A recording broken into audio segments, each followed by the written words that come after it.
오늘은 요한계시록 1장 9절부터 20절까지의 말씀입니다. 우리 한 절씩 교독해서 봉독하도록 그렇게 하겠습니다. 요한계시록 1장 9절에서 20절까지의 말씀, 저하고 한 절씩 교독해서 봉독합니다. 나 요한은 너희 형제요 예수의 환난과 나라와 참음에 동참하는 자라. 하나님의 말씀과 예수를 증언하였으므로 말미암아 반모라 하는 섬에 있었더니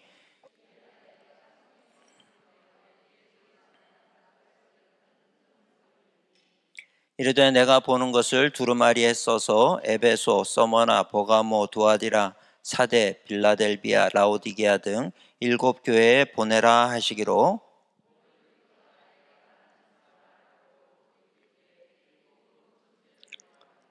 촛대 사이에 인자 같은 이가 발에 끌리는 옷을 입고 가슴에 금띠를 띠고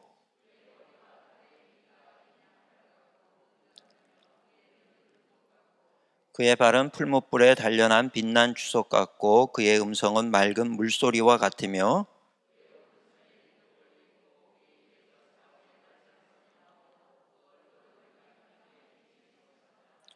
내가 볼 때에 그의 발 앞에 엎드려져 죽은 자 같이 되매 그가 오른손을 내게 얹고 이르시되 두려워하지 말라. 나는 처음이요 마지막이니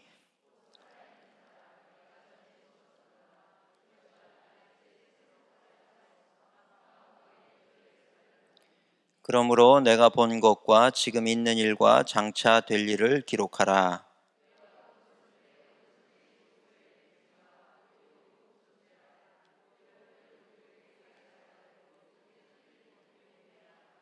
아멘. 할렐루야.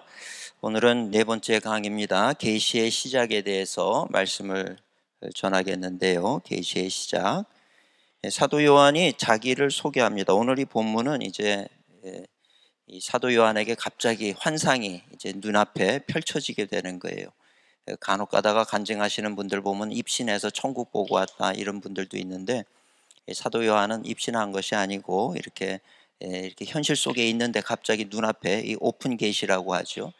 그냥 이 계시의 문이 열려서 이렇게 보는 영의 세계를 보는 겁니다. 그리고 하늘 보좌를 보고 스데반이 죽을 때 하늘을 보면서 하늘 보좌를 봤죠. 하나님 보좌 우편에 예수님이 서 계신 것을 이렇게 직접 이 눈으로 스데반도 그 순교 전에 그렇게 예수님이 서 계신 것을 봤는데, 사도 요한도 이렇게 오픈 계시로 환상이 열리면서 직접 그 하나님의 세계를 보게 된 그 내용이 이제 오늘 읽은 말씀의 내용입니다. 그래서 오늘 말씀은 계시의 시작이라, 이런 이제 계시가 시작이 되는 거예요. 그러면서 사도 요한이 이 글을 적으면서, 사실 사도 요한은 예수님의 제자였지만 이제 이 글을 써가지고 보낼 때 에베소 교회 뭐 다른 교회들이 있지만 사도 요한을 잘 아는 사람들도 있지만 모르는 사람들도 있을 것 아닙니까?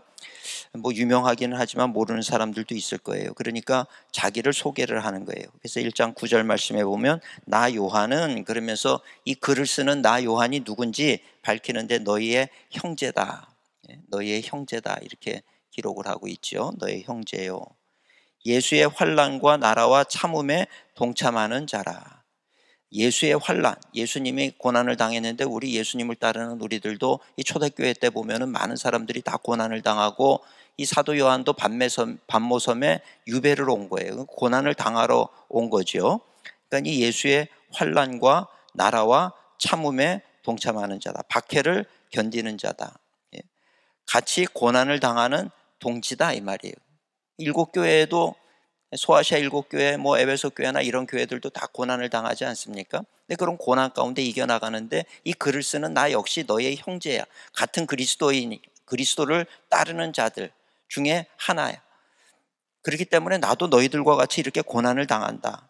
예수님의 환난에 동참하는 자, 예수님의 나라에 동참하는 자, 또 이 박해를 견디는, 이런 인내하며 참는 자, 이제 이런 뜻인 거죠. 이 우리가 신앙생활하면서 이 인내한다라고 하는 게 참 중요하죠. 초대교회 때 보면은 다 인내했단 말이에요. 말할 수 없는 그런 오해를 받고 불이익을, 불평등한 그런 대우를 받고 그랬지만 거기에 뭐 하나하나 다 따지거나 그러지 않았다는 거예요. 그저 환란이 오고 박해가 오면 그저 내가 예수 믿는다는 것 때문에 이 불이익을 당하기도 하고 고난을 당하기도 했지만 그것을 다 인내함으로 견뎌나갔던, 그런 사람들이 바로 초대교회 이 환난과 핍박 중에도 성도는 신앙 지켰네, 뭐 그런 찬송이 있는 것처럼 그 믿음을 지켜나갔다라고 하는 거죠. 사도 요한도 예수님의 사랑받는 제자였지만 그렇다고 해서 예외는 아니었다는 거예요. 다 이렇게 고난을 받았다는 것입니다. 그러니까 오늘 우리도 세상을 살면서 뭐 이런저런 이유로 고난을 당하기도 하고 불합리한 대접을 받기도 하고 그러잖아요. 그럴 때 사실 어느 순간인가 이게 갑자기 욱하고 올라오게 되는 그런 때들이 있지요. 그래서 이렇게 불합리하게 이렇게 하면 어떡하냐, 그러고 이제 그걸 막 쏟아놓을 때가 있어요. 근데 그러고 나서 이제 기도하려고 엎드리면 책망이 막 이 속에서 성령님이 책망하는 소리가 들리지 않습니까? 야, 네가 그러고도 목사냐? 네가 그러고도 장로냐? 권사냐? 뭐 이제 이런 그런 말씀이, 목사님 저는 그러고 욱하고 그렇게 막 난리를 쳐도 그런 음성 안 들리던데요. 그러면 영적으로 잠들어 계신 거예요. 들려야 정상입니다. 성령의 책망하는 소리가 들리는 게 부끄럽거든요. 아, 맞아. 우리는 내가 그리스도인으로서 세상을 살 때 그냥 세상 사람처럼 사는 게 아니라 세상에 나가서 복음을 전하는 전도자로, 선교사로 살아가는 거예요. 그 선교하러 나가서 그 나라 가서 막 난리 쳐가지고 선교가 되겠습니까? 전도가 되겠습니까? 안 되는 거죠. 불이익을 당하더라도 예, 그러고 겸손하게 이렇게 나아가야 되는데, 우리 사탄은 순간적으로 그런 생각을 멈추게 만들어 버린단 말이죠. 그래서 그냥 다 쏟아내고 난 다음에 그 다음에 복음의 길이 막히는 거예요. 그 사람에게는. 그렇지 않습니까? 그러니 내가 난리를 쳐놓고 그 사람한테 복음 전하면은 당신이나 믿으세요 그러지 않겠습니까?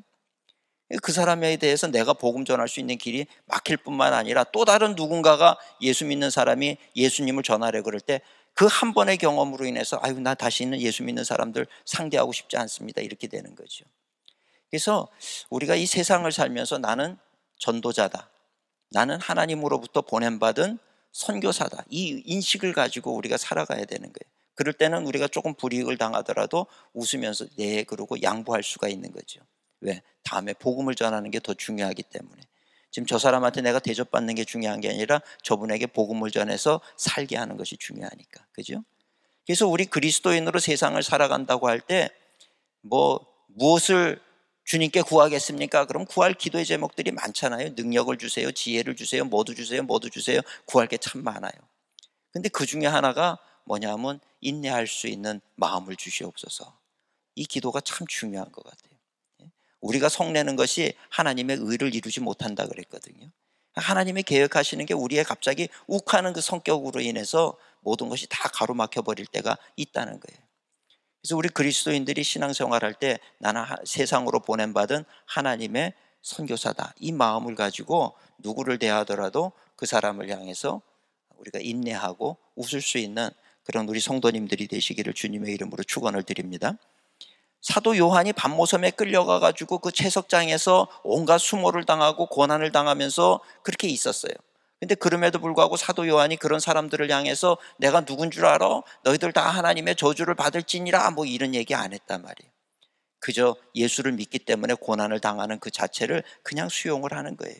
그죠? 그래서 오늘 사도 요한이 소개를 하면서 나도 너희와 같은 형제다, 우린 주 안에서 한 형제가 된 그런 존재들이다, 얼굴을 못 봤더라도 우리는 다 그리스도 안에서 하나다. 우리 예수 믿는 사람들은 내가 한 번도 말을 섞어보지 않았다 할지라도 우리는 다 그리스도 안에서 한 형제고 자매가 되는 줄로 믿습니다. 그래서 제가 아프리카를 가도 그렇고 어디 태국을 가도 그렇고 동남아시아를 가도 그렇고 거기서 예수 믿는 사람들을 만나면 처음 보지만 뭔가 정감이 있단 말이에요. 처음 보지만 그래도 우리가 그리스도 안에 하나라고 하는 것 때문에 웃을 수가 있고 서로 이렇게 포옹을 할 수도 있고 서로 사랑하는 마음을 가지고 그 사람이 손을 잡아줘요. 그럴 때 뭔가 이 처음 보지만 형제됨을 느낀단 말이죠. 이게 참 얼마나 감사한지 몰라요. 저는 선교지를 다닐 때마다 거기에 있는 목사님이나 이런 분들을 이렇게 만나서 손을 잡을 때마다 그것이 참 얼마나 위로가 되는지 모르겠습니다. 그래서 우리가 늘 주 안에서 예수 믿는 사람들은 다 형제고 하나 되어 있다라고 하는 것을 오늘 우리가 알아야 될 줄로 믿습니다. 그래서 우리 형제예요. 예수의 환난과 나라와 참음에 동참하는 자다, 박해를 견딘 자다, 이제 이렇게 자기를 소개하고 있어요. 그러면서 하나님의 말씀과 예수를 증언하였으므로 반모섬에 유배된 자다, 자기의 상황 얘기하죠. 복음으로 인해서 핍박을 받은 자다, 이 얘기를 지금 하고 있는 거예요. 구절 말씀이 나 요한은 너의 형제요 예수의 환난과 나라와 참음에 동참하는 자라. 하나님의 말씀과 예수를 증언하였으므로 말미암아 반모라 하는 섬에 있었더니. 그렇게 반모섬에 유배돼 가지고 그렇게 채석장에서 이렇게 지나고 있는데 이제 10절에 이제 환상을 보게 된 내용을 설명을 하는 거죠. 주의 날에 내가 성령에 감동되어 가만히 있는데 갑자기 성령이 감동이 되면서 내 뒤에서 나는 나팔 소리 같은 큰 음성이 들리는 거예요. 뒤에서 나팔 소리가 들린 게 아니라 나팔 소리 같은 큰 음성이 들린 거죠. 그죠? 하나님의 음성이 들리는 거예요. 예수 그리스도의 계시의 음성이 들리는 거예요. 주의 날에 그런 음성이 들렸는데 11절에 보니까 이르되 내가 보는 것을 두루마리에 써서 이 7교회에 보내라, 이런 음성이 들렸다는 거예요. 근데 주의 날에라고 하는 게, 주의 날 그러면 어떤 분들은 마지막 날, 말세 때 이렇게 얘기를 하는데, 이 주의 날이라고 하는 것은 우리가 시간을 얘기할 때 카이로스의 시간이 있고 크로노스의 시간이 있다, 이렇게 얘기를 해요. 크로노스의 시간은 그냥 이 흐르는 시간을 얘기하는 거예요. 2020년 오늘이 10월 28일, 그죠? 흐르는 시간이에요. 내일은 29일, 모레는 30일, 이 흐르는 시간이 있는데, 이렇게 우리는 태어나서 이 크로노스의 시간을 살아가고 있는 건데, 이 크로노스의 시간 속에서 하나님께서 내 삶에 개입하는 그 시간을 카이로스의 시간이라고 얘기를 하거든요. 그 카이로스의 시간, 하나님이 나에게 임하는, 하나님의 은혜를 체험하는 그 시간, 이 시간이 중요한 시간이에요. 존 웨슬리도 열심히 선교도 하고 복음도 전하고 그 교회를 섬기기도 하고 선한 일도 하고 이렇게 오다가 1738년 5월 24일 그날 카이로스의 시간이 돼서 하나님께서 그의 삶에 개입을 하시니까 어떻게 됩니까? 믿어지기 시작하는 거예요. 예수님이 진짜 내 죄를 사해 주셨구나. 아무리 머리로 이해하려고 그래도 이게 내가 진짜 바른 것을 믿는 거야, 허상을 내가 추구하는 건 아니야, 별별 의심이 들고 그런 생각이 들었는데, 하나님의 계시가, 하나님의 손길이 그에게 임하는 그 시간, 그 시간이 어떤 시간이냐? 우리는 카이로스의 시간이다, 이렇게 얘기를 해요. 그 시간을 우리는 또 오늘 이 요한계시록의 표현에 의하면 주의 날, 주님이 함께 하신 날, 주님의 손길이 임한 날, 이렇게 볼 수가 있는 거죠. 그 주의 날 성령의 감동이 되는 거예요. 여러분 가만히 있다가 갑자기 성령의 감동이 될 때가 있거든요. 성령의 감동이 올 때가 있거든요. 이럴 때 주님 말씀하시옵소서, 종이 듣겠나이다. 그럴 때 깨달음을 주시기도 하고 뭔가 말씀을 주시기도 하고 이제 그러는 거예요. 제가 설교를 준비할 때도 어떤 날은요, 뭘 설교해야 될지 막 몰라서 힘들어할 때가 있어요. 근데 어떤 날은요, 그냥 길에 있다가도 그냥 이게 막 쏟아 부어질 때가 있어요. 그러면 이 설교 준비가 금방 그냥 막 받아 적기 바빠요. 그렇게 오는 경우들이 있다고요. 그럼 이제 그거를 가지고 준비를 해놨다가 나중에 이제 다시 또 말씀을 보면서 이렇게 다듬죠. 이제 그렇게 되는, 하나님의 말씀이 임하는 그 시간들이 있단 말이에요. 그 주의 날에 내가 성령이 돼서 가만히 있는데 갑자기 뒤에서 나팔 소리 같은 큰 음성이 들려서 보니까 이제 음성이 들리는데, 내가 보는 것을 이제 뭔가 보여주신다는 거죠. 환상을 이제 보여주시는 거예요. 그거를 7교회에 보내라. 이 나팔 소리 같은 이런 큰 음성, 주의 음성, 때로는 성령님이 세미한 음성으로 들려주시기도 하지만 이렇게 또 큰 음성으로 부르실 때도 있는 거죠. 그런데 깨어있는 사람에게는 큰 음성으로 들리지만 잠들어 있는 사람에게는 말씀하셔도 안 들리는 거예요. 그죠? 귀가 어두운 사람에게는 큰 음성으로 들려도 작은 소리로 들릴 수밖에 없고요. 그래서 우리가 영적으로 깨어있는 삶을 산다는 것이 중요한 거예요. 우리 성도님들도 일상을 살다가 어느 순간에 성령님이 나에게 말씀하실지 모른다는 그 생각을 가지고 늘 들으려고 하는 준비가 되어 있는 사람들은 듣는단 말이에요. 하나님을 사모하는 자에게는 그 음성이 들려요. 깨닫게 되고, 그래서 세상을 살면서 사업을 하면서도 속지 않을 수가 있는 거죠. 뭘 하려고 그럴 때 갑자기 하지 마, 이런 음성이 들릴 수도 있거든요. 마음속에서 갑자기, 이게 마음속에서 들리는 소리인지 이 귀로 들리는 소리인지 모르지만 그런 음성이 들릴 때가 있거든요. 아, 성령님께서 막으시는구나. 이거 나한테 굉장히 유익이 될 것 같은데, 그런데도 막으시는 그런 부분들이 있다는 거죠. 그래서 그런 시간에는 우리가 순종을 하는 것이 중요하다라고 하는 겁니다. 근데 잠들어 있으면은, 들으려고 안 하면 아무리 말씀을 주셔도 듣지를 못하니까 실수하게 되고, 실수한 다음에 하나님 저한테 왜 이러세요, 이제 이런단 말이에요. 주님은 하지 말라 그러는 거를 해놓고선도 못 들었으니까. 그죠? 우리 성도님들이 영적으로 깨어서 늘 성령의 음성에 귀를 기울이시면 그 성령님께서 나를 매 순간 인도하시는 것을 우리도 경험하게 되는 줄로 믿습니다. 그러면서 이제 주의 명령으로 들려지는 건 내가 보는 것을 이제 네가 보는 환상을 두루마리에 써서 아시아 7교회에 보내라. 왜 두루마리예요? 노트에다가 이 종이에다가 적으면 좋은데 두루마리에다가 왜 적으라 그랬느냐? 이 두루마리는 그 당시에 필기 도구예요. 그 당시에는 이 사도 요한이 기록할 당시만 하더라도 뭐 종이가 어디 있었겠어요, 그죠? 종이가 없는 거죠. 이 두루마리에다가 다 적어야 되는 거란 말이에요. 근데 이 두루마리에 주로 뭐가 적혀 있냐 하면 악을 심판한다. 이제 요한계시록 5장과 10장에 보면 이제 그런 이야기들이 나오는데 이 두루마리 속에 하나님께서 이제 보여주는 거를 다 적어서 아시아 7교회에 보내야 되는데 주로 뭐가 적히냐? 이 세 가지가 적히는데 첫째는 악을 행하면 심판당한다는 거예요. 악에는 심판. 두 번째는 하나님의 백성은 구원. 그죠? 이거 정확한 거예요. 이 성경 말씀, 우리가 보는 성경 말씀도 기록되어 있는 건 그런 거예요. 너희가 죄 지으면 심판받는다는 거죠. 그 다음에 하나님의 백성으로 하나님을 의지하며 구원받는다는 거예요. 그리고 마지막 날에 하나님께서는 새하늘과 새 땅을 만드신다. 그래서 이제 영원한 생명을 얻는다. 새로운 창조를 말씀하는 거예요. 이 세 가지가 기록이 되는 거죠. 오늘 성경에도 보면 그 세 가지가 다 기록이 되어 있죠. 요한계시록도 마찬가지예요. 주제는 뭐냐? 특별한 게 있는 거 아니라 하나님의 말씀을 벗어나서 죄 가운데 서 있으면 심판받는다. 그러나 하나님의 말씀 붙잡고 서 있으면 구원받는다. 그리고 마지막 날에 주님 오셨을 때 새하늘과 새 땅을, 새 예루살렘을 하나님이 만드실 것이고 거기에 우리가 함께 살면서 영원한 세계를 산다. 이제 그런 거죠.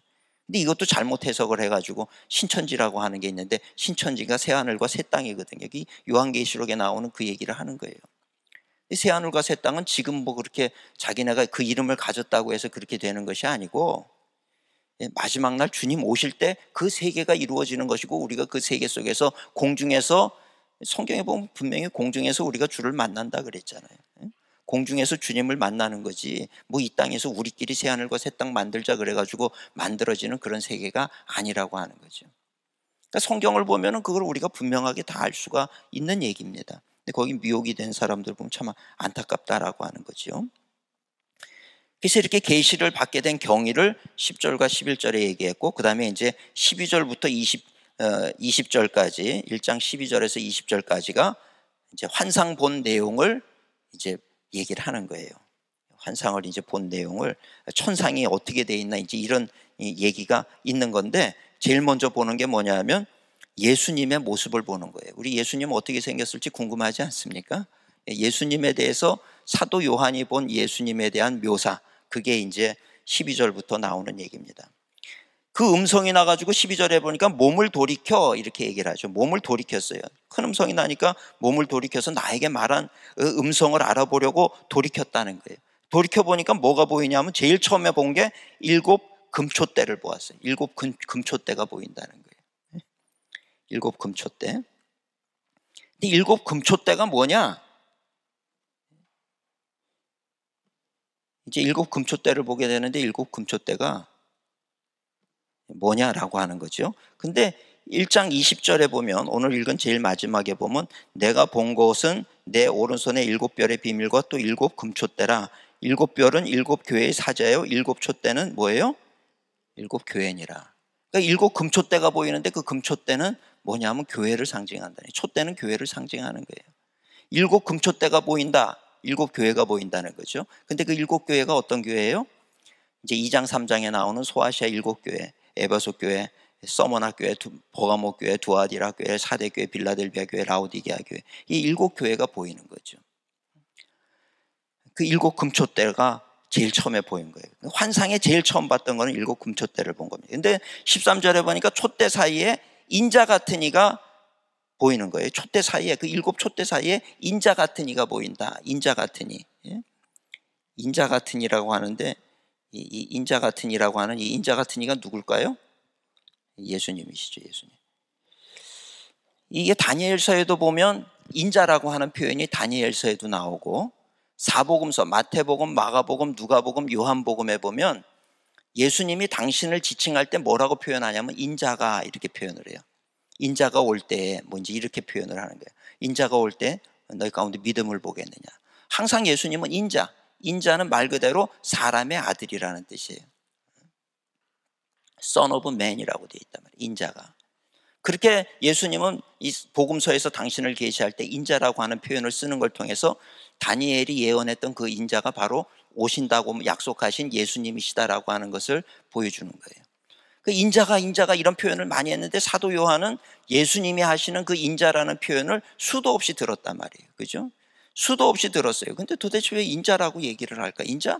그 왜 저런 표현을 쓰실까? 그게 궁금했을 수도 있겠죠. 인자라고 하는 표현이 사복음서에 보면 굉장히 많이 나와요. 그런데 이제 환상을 보면서 인자 같은 이가 촛대 사이에 있는 게 보이는 거예요. 아마 사도 요한으로서는 예수님이 바로 인자 같은 이라고 하는 그 표현이 바로 어떤 표현인가 이게 이제 느껴지기를 시작을 했겠죠. 그 인자와 촛대 사이에 인자 같은 이가 다니신다는 거예요. 그런데 복장을 보니까 발에 끌리는 옷을 입었다. 발에 끌리는 옷은 주로 이제 제사장들이 입는 옷이거든요. 발에 끌리는 옷. 제사장의 어떤 권위를 가졌다라고 하는 거예요. 메시아라고 하는 말의 뜻은 기름 부음 받은 자다. 히브리어입니다. 히브리어 메시아 기름 부음 받은 자. 근데 히브리어 메시아 기름 부음 받은 자가 온다. 그거를 헬라어로는 이제 뭐 번역을 하면 뭐냐 하면 그게 그리스도거든요. 그리스도. 기름 부음을 받은 자다. 그게 그리스도거든요. 그러니까 예수님이 그리스도시다. 우리는 예수 그리스도 그러는데 지금 이제 이스라엘에 가면 그 사람들은 이스라엘 히브리어를 쓰니까 그분들은 예수 하마시아 그러거든요. 하는 더고 관사 더고 마시아, 메시아라고 얘기하거든요. 예수님이 메시아시다. 예수 하마시아 이렇게 얘기를 해요. 헬라어 말로는 예수 그리스도. 예수가 그리스도다 이런 거예요. 예수가 이름이고 그리스도가 성 아닙니까? 그러시면 안 돼요. 예수 그리스도는 예수님 그분이 바로 구약에 예언된 기름 부음 받은 자라는 그분이십니다. 근데 구약에 보면 기름 부음을 누가 받냐 하면 왕이 기름 부음을 받아요. 왕으로 세움 받을 때 기름 부음을 받고 그 다음에 기름 부음 받는 존재가 누구냐 하면 바로 제사장으로 세움 받을 때 기름 부음을 받아요. 그리고 또 한 사람 누가 받냐 하면 선지자로 세움 받을 때 기름 부음을 받아요. 기름 부음 받는 사람은 세 종류의 사람, 왕과 제사장과 선지자. 그래서 히브리서에 보게 되면 히브리서에서는 예수 그리스도가 누군지를 소개하는 내용이거든요.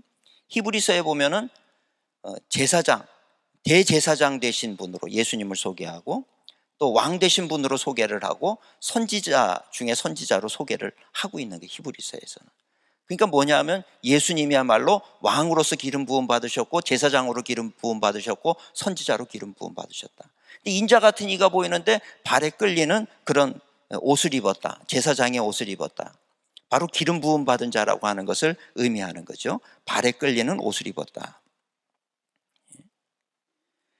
그리고 가슴에는 금띠다. 금띠. 금띠는 누가 띠냐 하면 왕이 띠어요. 통치자. 왕이 띠고 통치자의 복장이죠. 금띠를 아무나 두릅니까? 이 금띠는 이 통치자가 이 금띠를 두르는 거죠. 가슴에 이 금띠가 둘려 있다. 왕이시다. 통치자다라고 하는 것을 상징하는 거예요.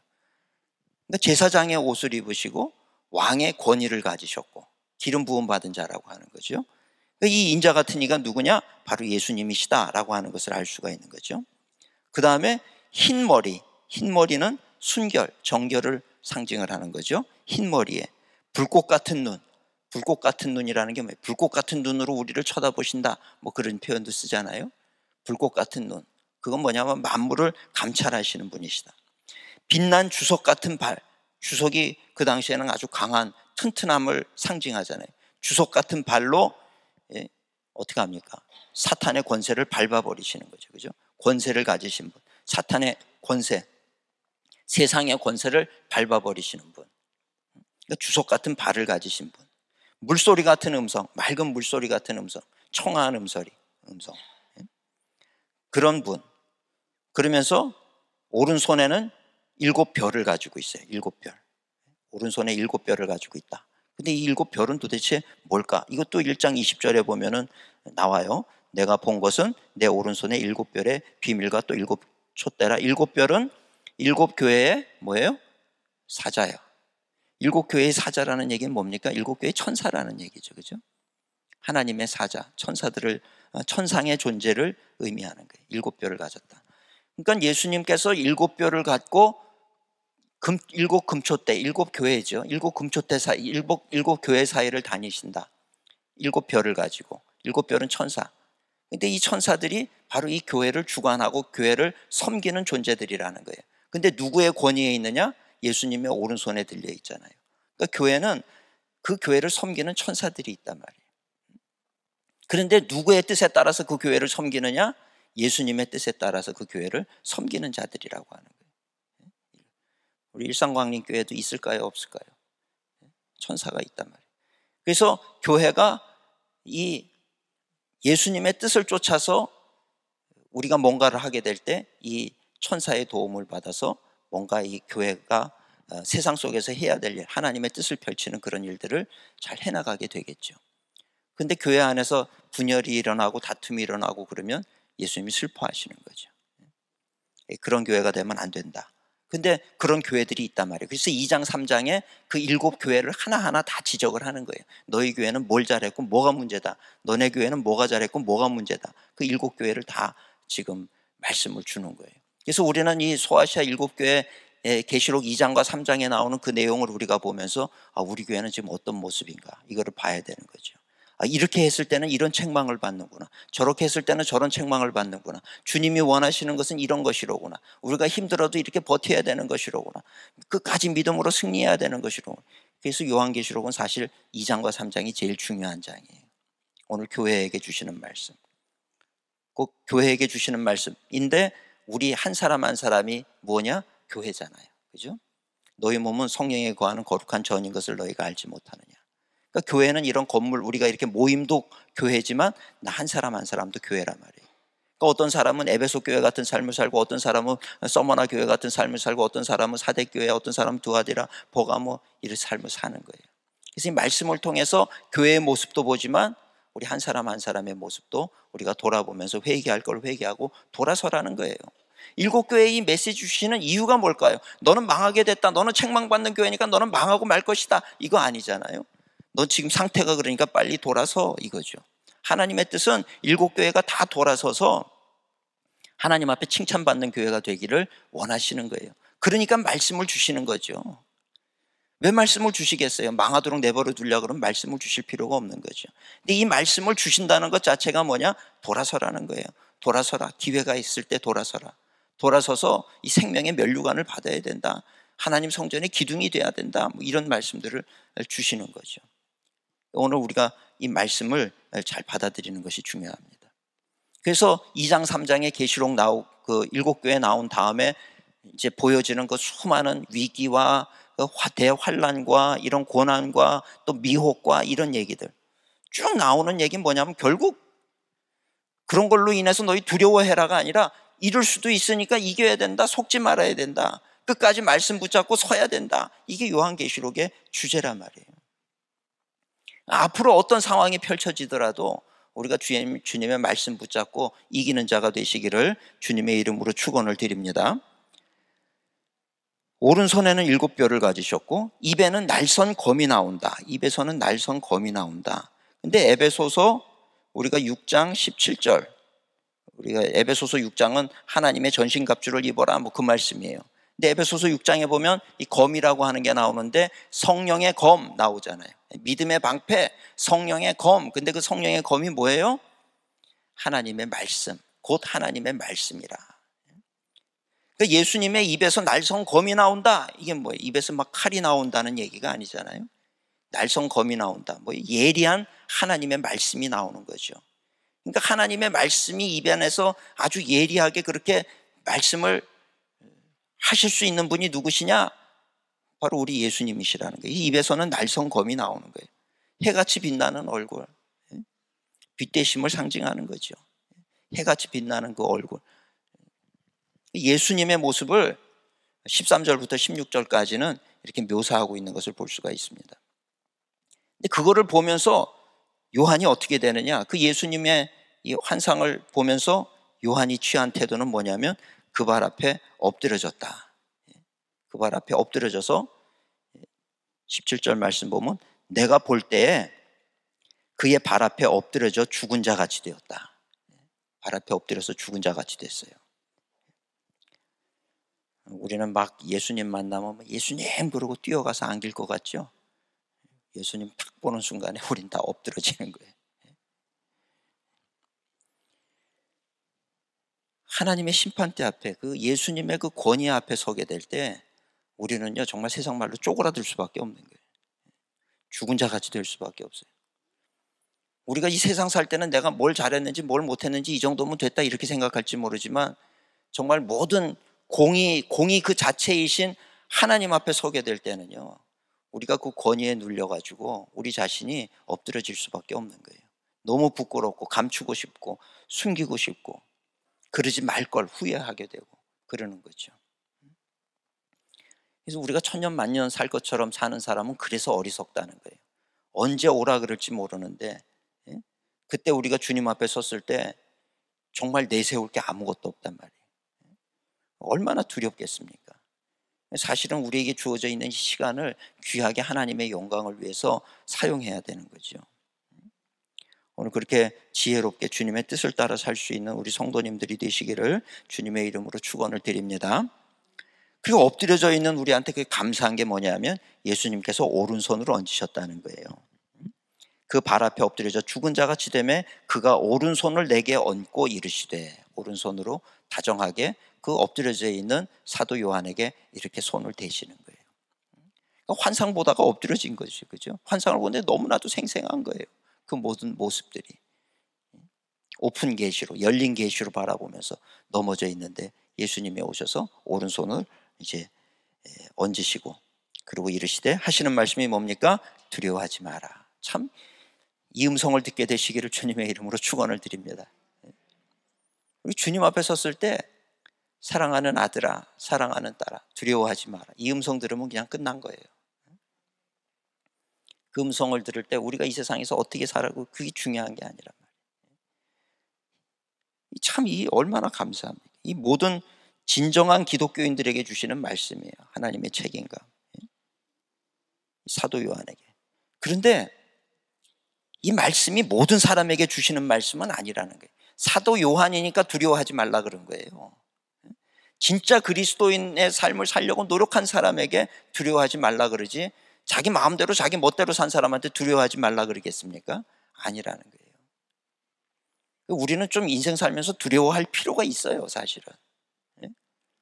너무 그냥 내 마음대로 살면서 이렇게 살아도 하나님이 나를 사랑할 거고 저렇게 살아도 사랑할 거고, 천만의 말씀을 왜 주셨는데? 잘못됨을 깨닫고 돌아서라고 말씀을 주신 거예요. 마지막 날에는 후회하게 된다. 그때는 기회가 없다. 지난 시간에 말씀드린 것처럼 주님 오시는 날 모든 사람이 애곡하게 된다. 통곡하게 된다. 기회가 없으니까.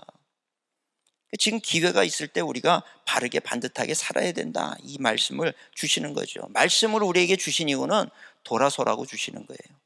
이룰 수 있으니까, 이렇게 마지막 최후가 이렇게 될 수 있으니까 돌아서야 된다. 근데 사도 요한같이 끝까지 이 말씀을 붙잡고 반모섬에까지 유배가 돼가지고서도 그 복음을 전하고 하나님의 사람으로 끝까지 살아온 사람이니 우리 주님께서 나타나셔서 이 사도 요한을 위로하시면서 주시는 말씀이 두려워하지 마라. 너는 두려워하지 않아도 된다. 이제 이런 말씀인 거죠. 그러면서 주시는 말씀이 뭡니까? 나는 처음이요 마지막이다. 이 서머나 교회 이야기를 볼 때도 당신을 소개할 때 나는 처음이요 마지막이다 이렇게 소개를 하고 있어요. 오른손에 7뼈를 가졌다. 사대교회에 주시는 말씀에 나오고, 입에서 날성 검이 나온다. 버가모 교회에 주시는 말씀이고, 이 당신을 소개하는 이 모습 속에서도 벌써 이 교회에 주시는 어떤 메시지를 주시는지가 벌써 이 어떤 포인트들이 이미 소개가 되고 있는 거예요. 촛대 사이에 인자 같으니 이거 에베소 교회에 주시는 말씀이고 말이죠.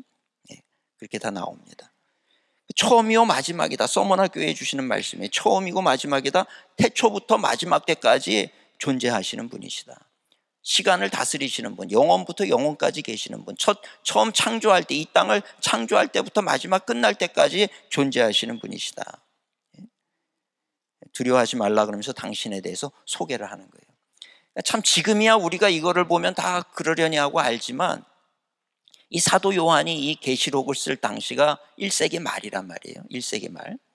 근데 1세기 말만 하더라도 뭐 2세기, 3세기까지 갑니다. 3세기, 4세기까지도 가는데 도대체 예수님을 어떻게 볼 것이냐? 누구로 볼 것이냐? 어떤 위인으로 볼 것이냐? 진짜 신으로 볼 것이냐? 이거에 대한 신학적인 논쟁이 끊이지를 않았어요. 지금이야 우리가 하나님이시고 하나님의 아들이시니까 당연히 처음이고 처음부터 태초부터 계셨던 영원한 존재다 이렇게 고백하는 게 쉽지만 이 당시 1세기 당시만 하더라도 예수님을 어떻게 볼 것이냐, 이 분명히 우리랑 같이 살았던 이 인간이었는데 이분을 우리가 하나님이라고 인정할 수 있는 것이냐, 이런 거에 대한 오해가 굉장히 많았어요. 그러다 보니까 이단들도 굉장히 많이 등장을 할 수밖에 없는 그런 상황이었다는 거예요. 근데 요한에게 주시는 메시지가 뭡니까? 인자 같은 이라고 하는 것은 이제 알게 됐는데 나는 처음이요 마지막이다. 태초부터 영원히 있었던 존재다.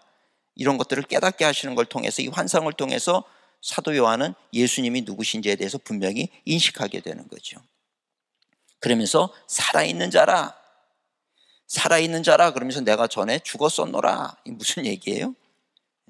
지금도 살아계신 우리 예수님이시죠. 내가 전에 죽었었노라. 이걸 통해서 당신이 누구라는 것을 증명합니까? 십자가에 죽은 예수다라고 하는 것을 증명하고 있는 거예요. 지금 살아있고 앞으로도 세세토록 살아있는 존재인데, 그리고 처음부터 마지막까지 살아있는 존재고 시간을 초월해서 존재하는 하나님이라고 하는 것을 드러내면서, 그러면서 그 존재인 내가 옛날에는 죽었었다. 이게 뭐예요? 너 내가 십자가에 달려 죽은 것 알잖아. 바로 그 십자가에 달려 죽은 예수 그리스도, 바로 그 존재가 바로 나다라고 하는 것을 밝히고 있는 그런 부분입니다. 이 십자가 죽음의 의미를 상징하는 거죠. 그러면서 사망과 음부의 열쇠를 가졌다. 열쇠를 가졌다.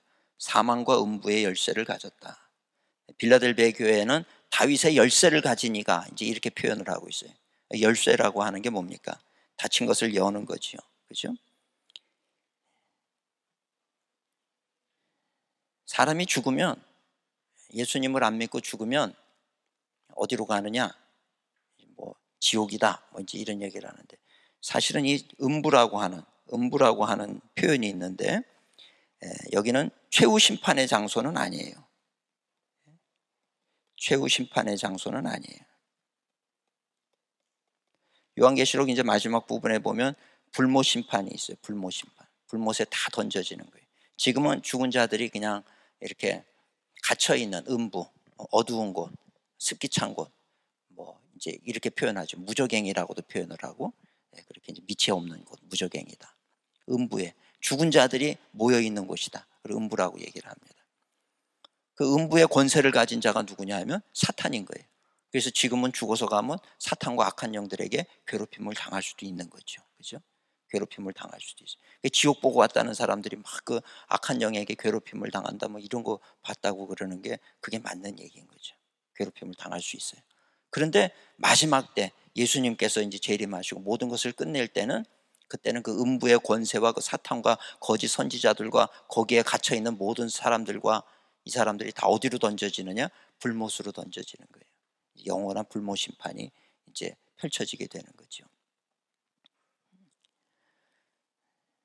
그래서 이 음부라고 하는 곳은 죽은 자들이 지금 죽은 자들의 세계다 이렇게 볼 수가 있습니다.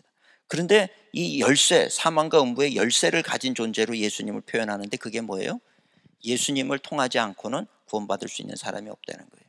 예수님이 구원이냐 심판이냐를 결정하는 열쇠를 가지고 계신 분이라는 거예요. 예수님을 믿어야 되는 거죠. 예수님의 십자가의 죽음을 믿지 않고는 구원받을 사람이 없는 거예요. 오직 예수의 이름으로만 구원에 이르게 되는 거죠. 또 다른 이름을 너에게 주신 적이 없다. 오직 예수 그리스도의 이름으로만. 다윗의 열쇠를 가지셨고, 열면 닫을 자가 없고 닫으면 열 자가 없으신 그분, 사망과 음부의 열쇠를 가지신 분, 죽느냐 사느냐의 그 키가 되는 분이 누구냐 하면 바로 예수님이시다. 이제 이 표현을 하고 있습니다. 그러면서 이제 당신을 소개한 다음에 뭐라 그래요? 기록해라. 기록해라. 그래서 이 기록하는 것이 중요한 게, 만약에 이 성경 말씀이 기록이 안 됐다 그러면 오늘 우리가 하나님을 믿을 수가 없는 거잖아요. 그죠? 기록하라는 거예요. 앞으로 이 구원 역사가 이제부터 펼쳐질 것인데 이걸 다 기록해서 네가 본 것들을 다 기록해라. 그래서 이것이 이제 후손들에게 전해지면서 이 말씀을 붙잡고 생명의 길로 갈 수 있도록 기록해야 된다. 이제 이런 거죠. 그래서 19절에 보니까 그러므로 내가 본 것과 지금 있는 일과 장차 될 일을 기록하라. 이 말씀이 딱 맞는 거예요. 지금 사도 요한이 보는 것도 이 안에 기록이 돼 있고 지금 일어나고 있는 일들도, 그러니까 1세기 때 일어나고 있는 일들도 기록이 돼 있고 장차 될 일, 아직 이루어지지 않은 일까지 다가올 그런 미래에 있는 그런 일들까지 기록이 된 거예요. 성경은, 요한계시록은 이미 이루어진 일 이렇게 보면 틀린 거예요. 그렇다고 앞으로 미래에 될 일만 생각을 하는 것도 틀린 해석이라는 거죠. 그러니까 사도 요한 때로부터 해서 지금까지 진행형이라고 하는 거예요. 진행형. 그리고 앞으로 마지막에 올 때까지 이건 진행형이기 때문에 오늘 우리도 이 말씀을 가슴에 새기고 잘 예의주시해서 보면서 이 말씀에서 우리가 피해야 될 것은 피하고 지켜야 될 것은 지켜나가는 그런 지혜로운 성도의 삶을 살아야 될 줄로 믿습니다. 그래서 내가 본 것과 지금 있는 일과 장차 될 일을 기록해라. 그러면서 이제 22장까지 계시의 말씀을 쭉 주시는 거를 이제 사도 요한이 다 이제 보게 되는 것이고 그걸 기록에 남기게 되는 거죠. 근데 내가 본 것이 뭐냐? 20절에 보니까 내가 본 것은 지금 사도 요한이 본 게 뭡니까? 손에 7별의 비밀과 7 금초대를 본 거잖아요. 인자 같은 이 예수님을 봤고, 그죠? 그래서 7별의 비밀과 또 7 금초대라. 그러면서 그 7별이 뭘 상징하는지를 얘기해 주는데 7별은 7 교회의 천사요, 사자요. 7 촛대는 7 교회니라. 7별은 뭐라고요? 7별은 천사. 별은 천사. 하나님의 사자, 천상의 존재.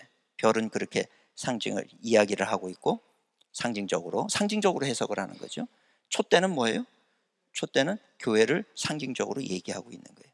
그러니까 이런 어떤 상징의 열쇠를 가지고 우리가 보는 거죠. 이제 앞으로 나오는 별이라든지 이런 얘기를 보게 될 때 이 별이라고 하는 것이 요한계시록 1장에 보니까 하나님의 천사로 이렇게 상징이 되어 있다라고 하는 것을 염두에 두고 또 성경을 보면서 하나하나 이렇게 풀어나갈 때 우리가 바르게 풀어갈 수가 있는 거죠.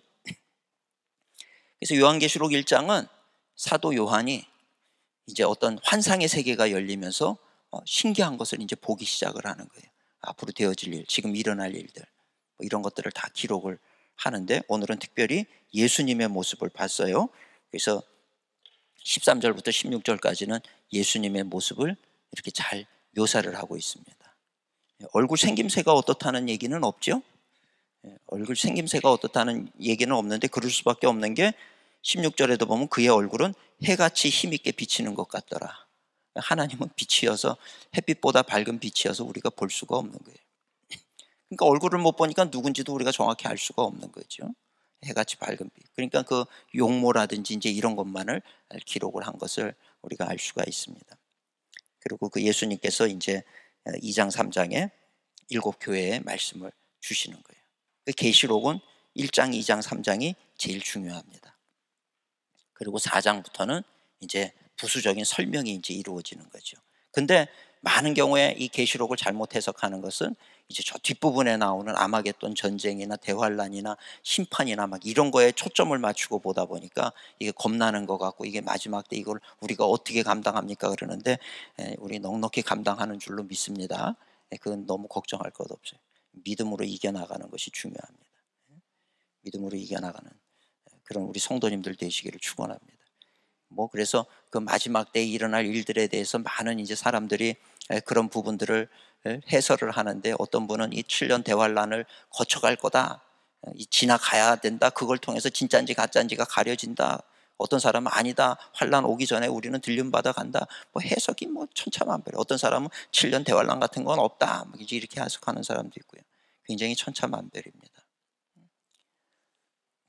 근데 생각해 보세요. 있는데 없다고 생각하다가 당하는 그런 사람들은 어리석은 사람이죠. 그죠? 근데 또 없는데 있을 거라고 생각하고 부들부들 떠는 사람도 그 인생을 잘 사는 게 아니에요. 중요한 건 뭐냐면 미래의 일은 미래에 맡겨두고 우리는 현실에 충실하면서 하나님의 말씀 붙잡고 흔들리지 않고 말씀을 따라 살다 보면 하나님께서 우리를 은혜의 손길로 붙드시고 살게 하시는 줄로 믿습니다. 아니, 우리를 살리기 위해서 예수님께서 굳이 우리를 그냥 불 가운데 집어넣어 가지고 이게나 보자, 네 사랑이 진짠가 보자, 그런 하나님이 저는 아니라고 믿습니다. 여러분, 사랑하는 자녀에게 너 아빠 사랑하니? 사랑해. 너 잠깐 불 속에 들어가 봐. 그래도 네가 날 사랑하나 보자. 과연 그러실까? 그런 거에 대해서 우리가 너무 두려워하지 말고 우리는 하나님, 사랑이 많으신 그 하나님을 신뢰하라는 거예요.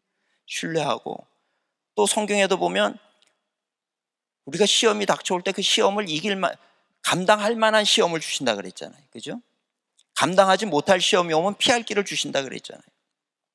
그게 하나님의 사랑이란 말이에요. 우리가 감당하지 못할 일은 없어요. 다 능히 감당할 수 있는데, 문제는 뭐냐면 그 환난을 이겨나가려고만 생각하지 말고 우린 더욱더 적극적으로 우리 크리스찬이 해야 될 일, 하나님이 기뻐하시는 선한 일들을 행하면서 사는 그런 존재가 되어야 된다라고 하는 이야기입니다. 요한계시록의 말씀을 통해서 우리가 더욱더 우리 자신을 돌아보면서, 그러면서 말씀 안에서 믿음으로 승리의 길을 걷는 우리 성도님들이 되시기를 주님의 이름으로 축원을 드립니다. 다음 시간부터는 우리 2장부터 이제 소아시아 7교회의 모습을 통해서 말씀을 전할 때 우리 자신의 모습을 볼 수 있는 우리 성도님들 되시기를 축원합니다.